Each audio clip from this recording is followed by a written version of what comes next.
মোহতারাম, আমি মাদারীপুর থেকে বলছি। আমার বাড়ি হচ্ছে শিবচরে। আমাদের এলাকার অধিকাংশ যুবকদের একটা টেন্ডেন্সি, পড়ালেখা করি বা না করি ইউরোপে যেতে হবে এবং বাঁচি মরি ইউরোপ ছাড়া আমাদের কোনো উপায় নেই।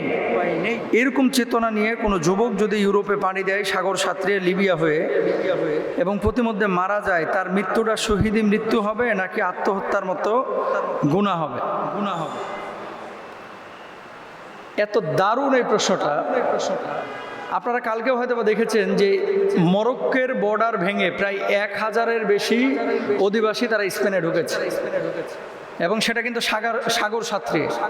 আমি যতটুকু জানি মরক্কো থেকে স্পেনের দূরত্ব, ওই যে জিব্রাল্টার যে প্রণালী তারিক বিন জিয়াদ যে পথ ব্যবহার করেছেন, মরক্কো থেকে স্পেনের এই সাগর পথের দূরত্ব প্রায় 13 কিলোমিটার।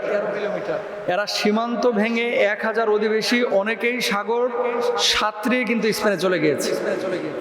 এখন আমাদের দেশে এই যে আপনার শরীয়তপুর, মাদারীপুর, তারপরে বাংলাদেশের এই যে সিলেট, সুনামগঞ্জ, হবিগঞ্জ, বিভিন্ন জেলা আছে। যুবকরা মনে করে কোনো না কোনোভাবে ইউরোপে আমাদেরকে ঢুকতে হবে, ইউরোপে ঢোকা ছাড়া কিন্তু আমার কোনো গতি নাই।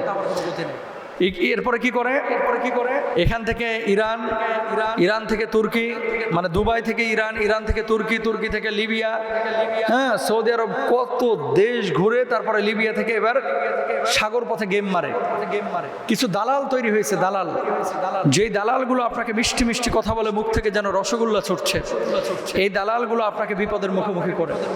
এদের ব্যাপারে কিন্তু সতর্ক হন। দেখেন, ইউরোপে গেলেই আপনি ভালো থাকবেন এই গ্যারেন্টি আপনাকে কে দিয়েছে? যারা এখন ইউরোপে আছে মোটা টাকা কামাই, ঠিক আছে, হয়তো বা আপনিও যাইতে পারলে কামাবেন, কিন্তু সাগর সাঁতরিয়ে এইভাবে ইউরোপে যাওয়া কোনোভাবেই আল্লাহ তাআলা আপনাকে জায়েজ করেন নাই। যেখানে আপনার প্রাণের বিনাশ আছে, হুমকি আছে। কুরআনুল কারীমের মধ্যে আল্লাহ সুবহানাহু ওয়া তাআলা বলছেন, ওয়ালা তুলকু বিআইদিকুম ইলাত তাহলুকা, নিজেদেরকে ধ্বংসের দিকে ঠেলে দিও না। সাহাবী রিদওয়ানুল্লাহি আনহুম আজমাইন হিজরত করেছেন অমুসলিম দেশে, সেটা ছিল ইন্টেনশন দাওয়া। আপনার উদ্দেশ্য বা ইন্টেনশন যদি হয় দাওয়া, আপনি বৈধভাবে যান, অবশ্যই আপনি যেতে পারেন ইউরোপে। শুধু রুটি রুজির জন্য আপনি এভাবে প্রাণের বিনাশ ঘটায় আপনি যাবেন, এটা কিন্তু জায়েজ নাই। হ্যাঁ, কোনো কোম্পানি আপনাকে স্পন্সর করেছে, আপনি শুধু পয়সা কামানোর জন্য অস্থায়ীভাবে যাচ্ছেন, আপনি যাইতে পারেন। স্থায়ীভাবে এভাবে স্থানান্তরিত হয়ে যাওয়া, এটা কিন্তু ইসলাম পছন্দ করে না ভাই। আজকে দেখেন, এই যে ইউরোপে যে সমস্ত মানুষগুলো সেটেল হয়ে গেছে, অনেক ভাইরা আমাদের সাথে পার্সোনালি পরিচয় আছে, যোগাযোগ আছে, তারা কিন্তু এই 30, 32, 35 বছর পরে আসে এখন পারে না, দেয়ালের সাথে মাথা বাড়াইতেছে। কেন? হুজুর, টাকা হইলো, বাড়ি হইলো, গাড়ি হইলো, গর্জিয়াস একটা লাইফ পাইলাম, সব কিছু পাইলাম, কিন্তু দিন শেষে আমি আমার সন্তানগুলোকে বিপদগামী করে ফেললাম। সন্তানগুলো আর লাইনে নাই। এগুলো না ইহুদি, না খ্রিস্টান, না হিন্দু, না মুসলিম, মাঝামাঝি কিছু একটা হয়ে গেছে। অনেকে স্রষ্টাকেও বিশ্বাস করে না। তাহলে যারা এই ধরনের বিষয়ে এখন ফেস করেছে, টুডে টুমরো আপনাকে তো এভাবে ফেস করতে হবে। অনেক ভাইরা এটা মনে করতেছে যে ইউরোপে গেলেই মনে হয় শান্তি। ওরে ভাই, কত মানুষ, হাজার মানুষ বাঙালিরা মার খাচ্ছে। এই ইউরোপে দালালদের চক্করে পড়ে লিবিয়ায় 60 লক্ষ টাকা দেওয়া হয়েছে, আরো 30 লাখ চাইছে, পরে মারিয়ে ফেলাইছে। তো আপনি মনে করছেন এটা যতটা রঙিন, বিষয়টা আসলে এতটা রঙিন না। এটার পেছনে অনেক তিক্ত অভিজ্ঞতা এবং অনেক তিক্ত একটা আপনার অবস্থা কিন্তু দণ্ডায়মান।